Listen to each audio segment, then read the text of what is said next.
The Alan Young Show. You had worked with Ralph Levy. Was the producer. Ralph was the producer and director. Then when the Burns and Allen show came along, he was sent to direct them and produce them. Gracie Allen was so nervous that she wouldn't do anything without Ralph Levy directing. So they said to me, "Would you release him?" I said, "Yeah, I guess so," because Gracie didn't like to perform. My prop man said he used to stand backstage holding dear Gracie by the shoulders till her cue came and then pushed her out. She just didn't like to perform. How long did you work with Ralph? Or Ralph worked on your show? He became the executive producer for the whole time. 3 years. Do you have any wonderful memories of Ralph? He's one of the great pioneers. Oh, yes, I do. Sometimes it was sketch. There was something wrong, and we'd say, "Well, Ralph will fix it up." He'd walk on stage and change it all and make it work. He was a brilliant director. I guess he still is. I don't know. He was brilliant. Now, you had mentioned the perils of live television. You had thought about going to film and even asked Arthur Lubin.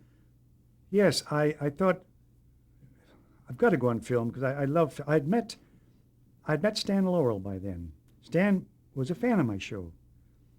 It was so wonderful. I won't digress too much, but Please. I was invited to a party. The doctor who delivered my children lived up the block, and he said, "Alan, I'm having one of my patients over for dinner, and he'd like to meet you." I said, "Oh, that'd be wonderful." So I went up to his house and walked in there, and here was this. He had red hair. I didn't know that. It was Stan Laurel. And he had a sweet smile, and he knew about me more than I knew about him, I guess. I was born in the same town as he was, about 4 streets away, different eras, different times, but he was what they call a Geordie, and I was a Geordie. And Geordies kind of stick together, so he brought I'll never forget, his Water Rats album, which is a autograph album that English performers have, and he wanted me to autograph it for him. It was the first thing he said. I was so thrilled, I should have asked for his autograph, but I was dumbfounded. And I autographed it to him, and he said, "I like your show. It's funny. You do my kind of comedy, don't you?" I said, yes, I grew up with you." And he said, "Yes, and you did one of my bits, too." I said, "I did?" "Yes." He said, "Didn't you know?" And I said, "No, I didn't." So I told him the bit, and years later, about 5 years ago, I saw an old Laurel and Hardy, and here was the bit that I had thought I made up. What was the routine? Well, the routine was I was working in a shoe store, and there was a lady came in and sat down, and I was setting up the props, and there was a lady's leg, and I put it down by the couch, and I went to fix something else. And the lady came in and sat down and spread her skirt out, and she sat there, and here were 3 legs. I looked down, there's her legs, and there's a three-legged lady. Now, but I got to find out which leg is the real one, and it was, I got a feather, and I started tickling that leg, didn't tickle, so I tickled, and she didn't, so I grabbed the wrong leg, it was hers. Anyway, it was a funny bit, funny picture. So I apologized to him, and he said, "That's all right." It was very flattering, So I digressed. Anyway, we're talking about television. And having possibly going on film, and you had... Yes, I decided, because Stan said to me, "Alan, use these props you're using. Always use props." Because he mentioned a prop they used where he was driving a car, and they drove into a sawmill, and the sawmill cut the car in half. And now they're driving half a car. He said, "That prop cost $25,000 in 1930. But he said, "That's all the people remember is that prop." And then he did another one where I used this to a certain extent, where he was peeling a banana, and he peeled it, and there was another banana underneath. He peeled that, and there was a smaller banana underneath. He peeled that, and then there was nothing. He threw it away. And it was so funny, just this little prop. So I thought, I've got to go on film. So Frank Cooper, again, he called Arthur Lubin, who was a director at Universal, who directed all the Abbott and Costello shows. And he brought Arthur over to my house, and I ran my kinescope for him. And Arthur looked at it and liked it. "That's fine." I said, would you direct me on film?" And he said, no. But he said, I'll direct you on a show that I have. I said, what is that? He said, you work with a talking horse. And I said, I'm sorry, I don't work with anybody who doesn't clean up after himself, after having this experience with the animals. I was kind of cocky, too. I shouldn't have said that, I suppose, because I was out of work for the next 5 years. I quit television. The movie that I did was fairly good. Another one I did bombed. So now I was out of work. I'd love to talk to you about some of the movies you made. I guess Margie. Well, Margie was the first one. That was a success, Margie.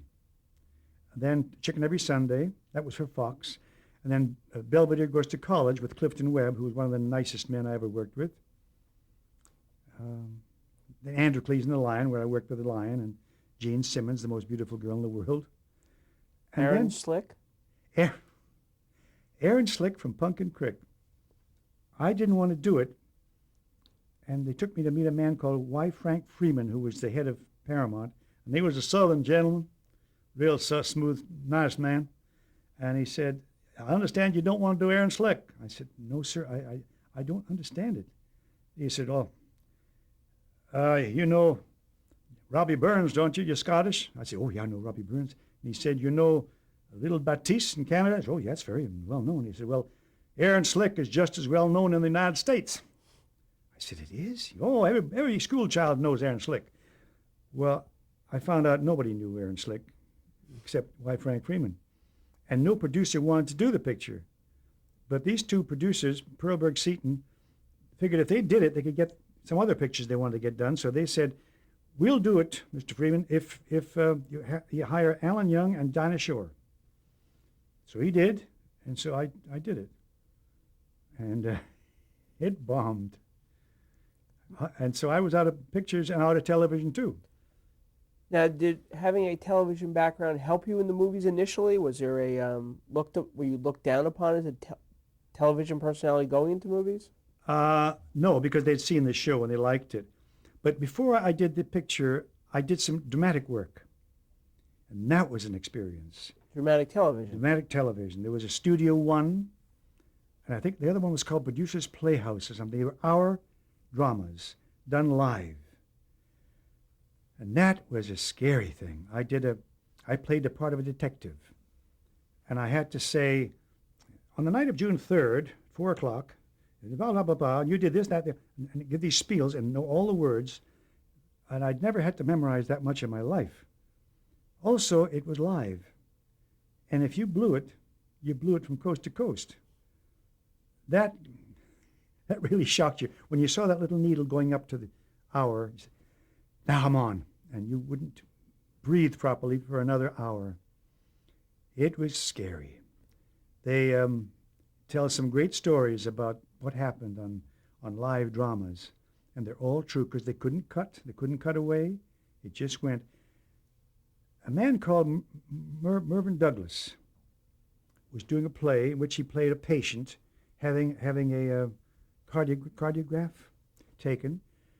And so to make it authentic, this story I don't think is untrue. It's not apocryphal. It's well known.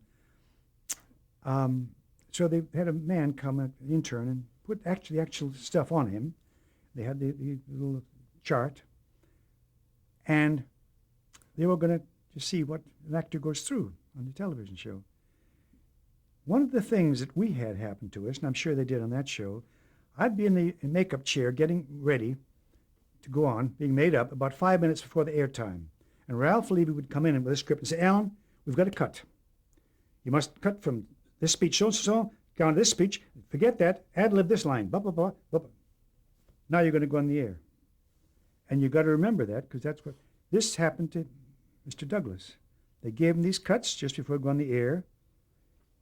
And one of the assistant directors, I guess, watched when it came to this part, what happened to the man's heart and nerves when it came to the part, and the little needle went all over the place.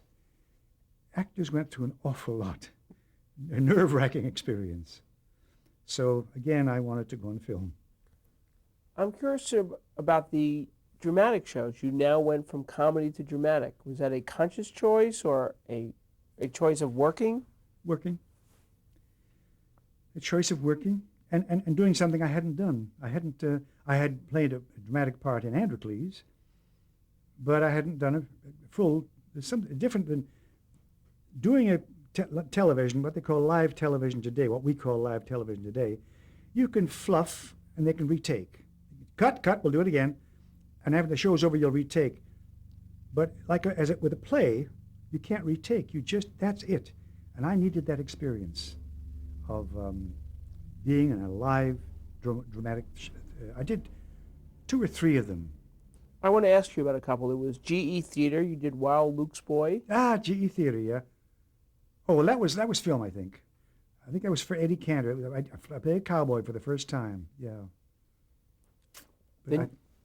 Then you did Star Stage, Spring Over Brooklyn. I just want to ask you that was a live television show. I think that was with Betsy Palmer, if I'm not mistaken. And I just worked with her 2 weeks ago in a movie after all these years. Yeah, those were live. I guess I did 3 or 4 live television shows. Studio One. Did I do that too? The man who caught the ball at Coogan's Bluff. The man who caught the ball at Coogan's Bluff, yeah. I didn't know what that was till I got the script and saw what Coogan's Bluff was. I thought that was some mountain climbing thing, but it was Ebbets Field. And do you remember who wrote the screenplay to that? No. It was Rod Serling. Rod Serling wrote that? Wow, I really worked for some beautiful people. And then you did a Studio One. This Will Do Nicely. Yes. That was with an actress, a very fine actress. I've forgotten her name. I did her a dirty deed. That was where I had to memorize all these lines and words and times and dates and have it exact. You couldn't have a wrong date. It'd be just exact. And during rehearsals, I would flub an awful lot because I was used to doing my own show where I'd ad-lib and so on, and I'd flub. But I knew I could memorize it. But she got so concerned.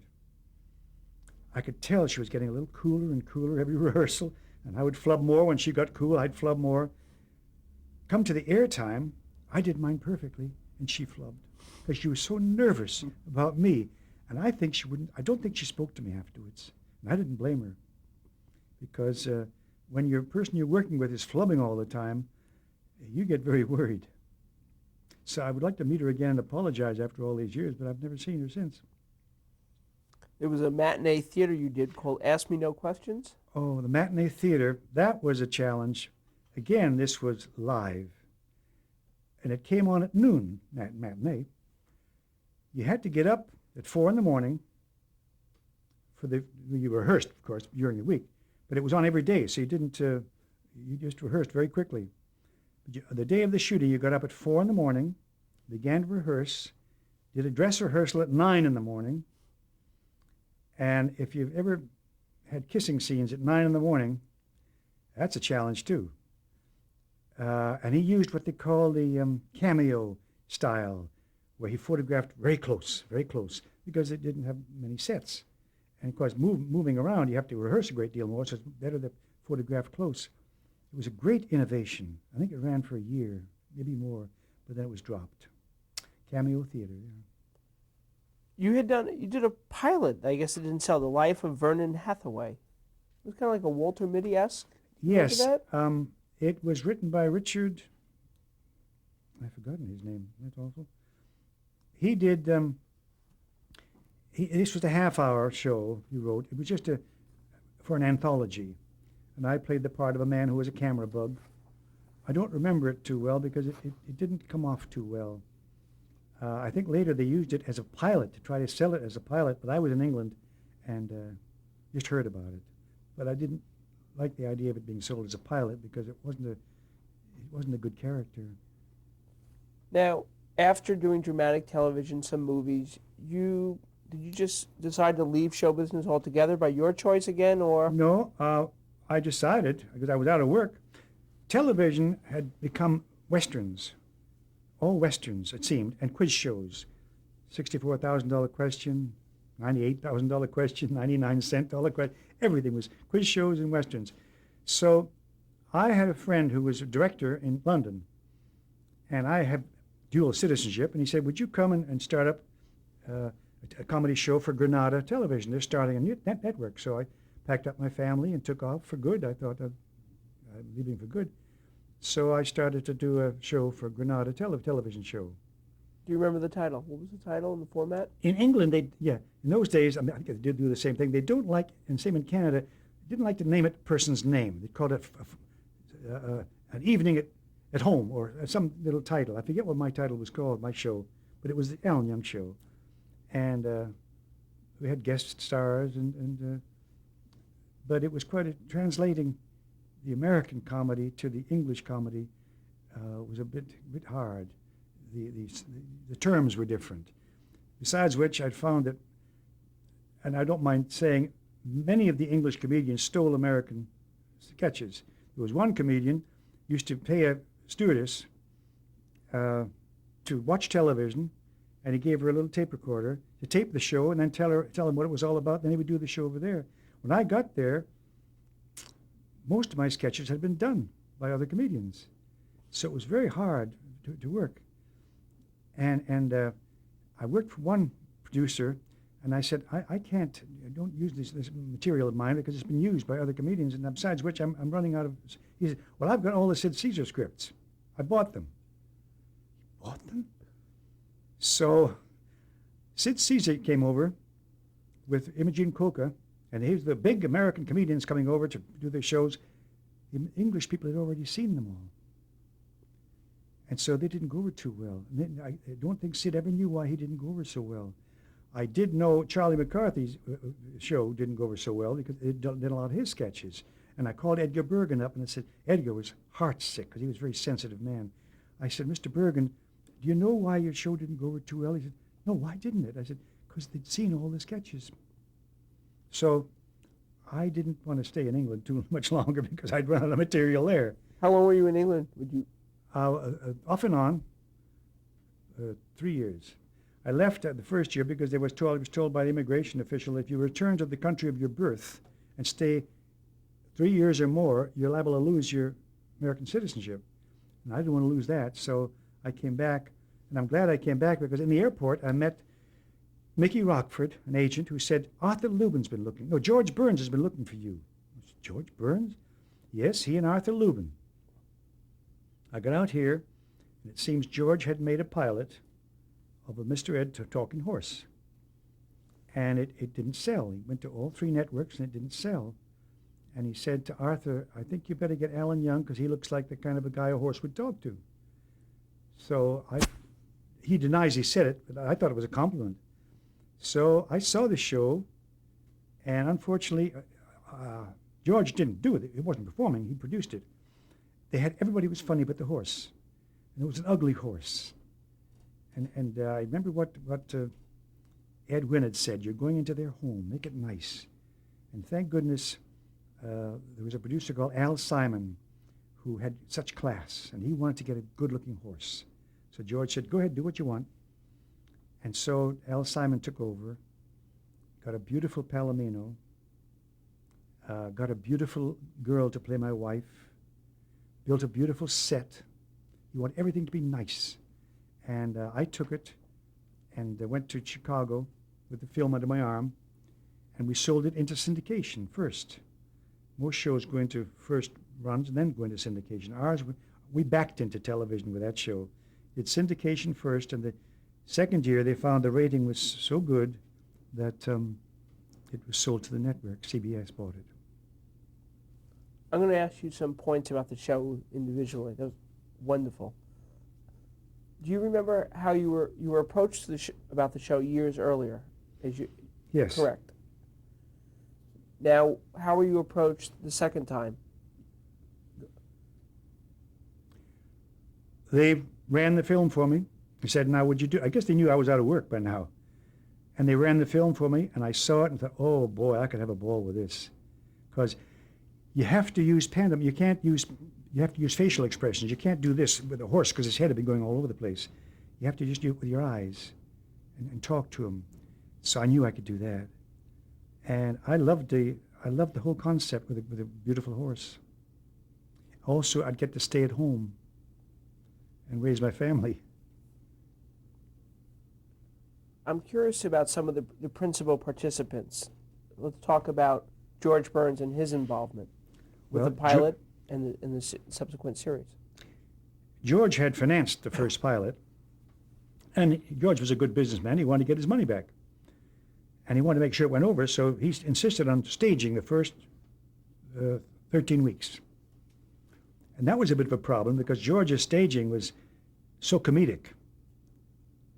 But Arthur would come in and change all the moves around because he had been a film editor and he's a cameraman, and he knew what he wanted to do with it. So, and it was one camera technique. George was used to 3 camera techniques for the live television. So we'd have to learn all the moves. After George left, we'd have to go back and do the moves that Arthur Lubin wanted us to do. But they were such nice people that we didn't care, and we were so grateful to be working. It was hard to work. George would come in and say, Al, you want to get a laugh for that line there? You do the line and then do the punchline. And I said, George, I couldn't do that. He said, why? I said, 'cause I don't smoke. You could have a cigar doing it. Oh, he said, go to hell. In a funny way. He was such a dear man. Where he'd come into, I used to work in the writing sessions, and he'd come in, say to Lou Derman, the head writer, Lou, have the horse say, blah, blah, blah, blah, blah, whatever. Lou said, Ed wouldn't say that. George said, what the hell? I'll make him say it, that's all. He said, no, Lou was very, very stickler for truth. He said, the horse would not talk like that. He said, George would say, oh, hell, then give it to Wilbur.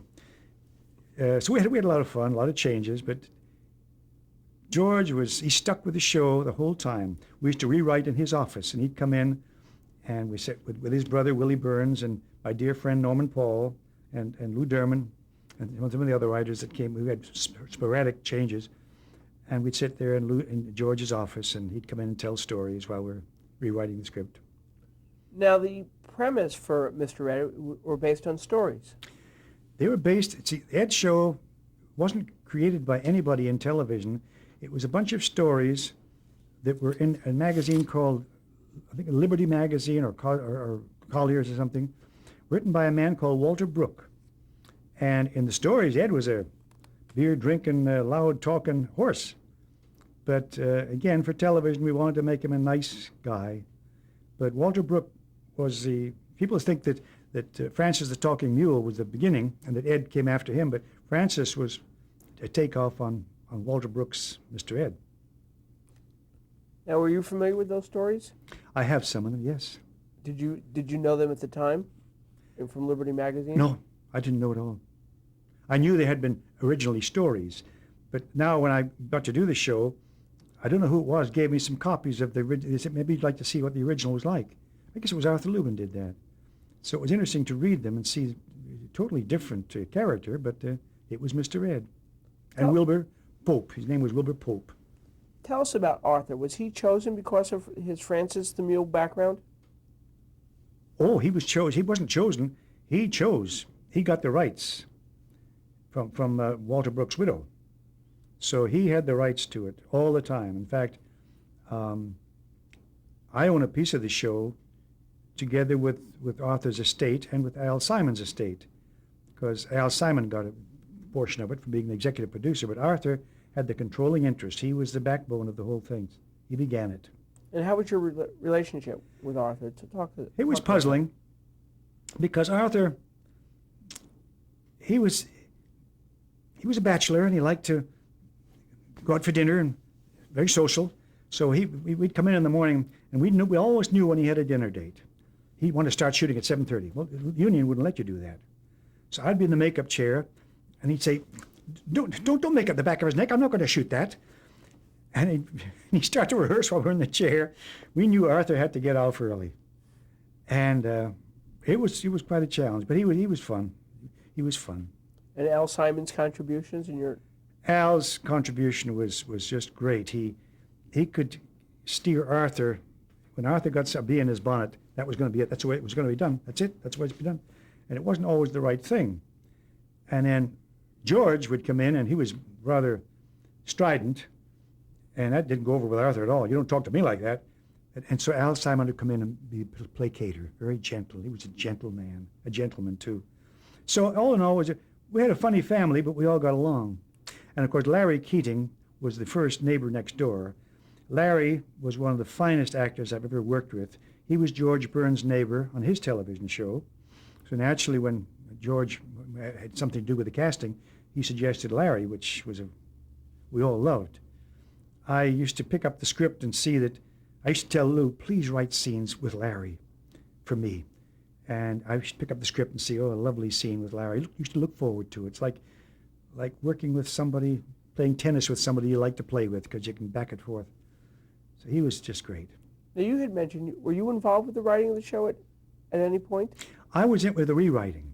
We would have a round, I was in on the first, Lou Derman would present And the Lou idea. Derman was the... Head writer.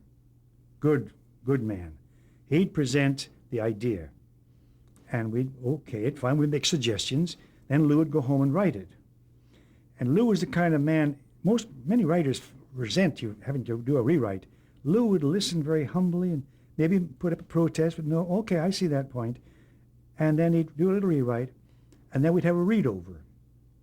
And then Lou and I would repair to George Burns' office where we did a complete rewrite with Willie Burns and Norman Paul. So that was it was only one show where they used a sketch of mine that I had done before, and that was the only thing I wrote entirely. Other than that, I was just rewriting.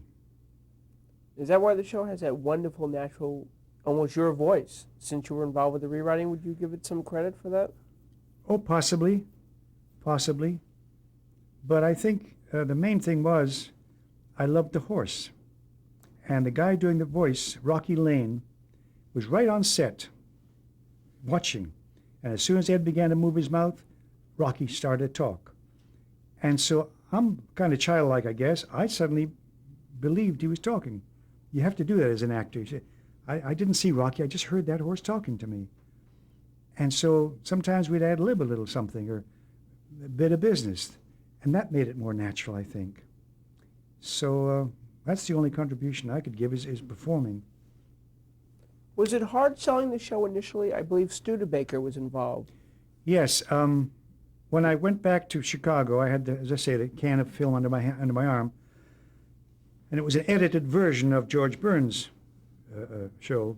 So I ran it for the Studebaker dealers, truck drivers, and all these guys, tough guys sitting there. And they watched the little 15-minute segment, and then I stood up and told them what we were going to do with it. We had George Burns was in it. We filmed with George Burns and Connie Hines too, a little segment. And I said, these are the people. This Connie Hines is going to be all my wife, and I'll be doing this, that, and the other. And when we ran the show, the account executive was there, Steve Mudge, and after I talked to the group, Steve said, now how many want to buy the show? Every hand went up. Well, my goodness, we're in.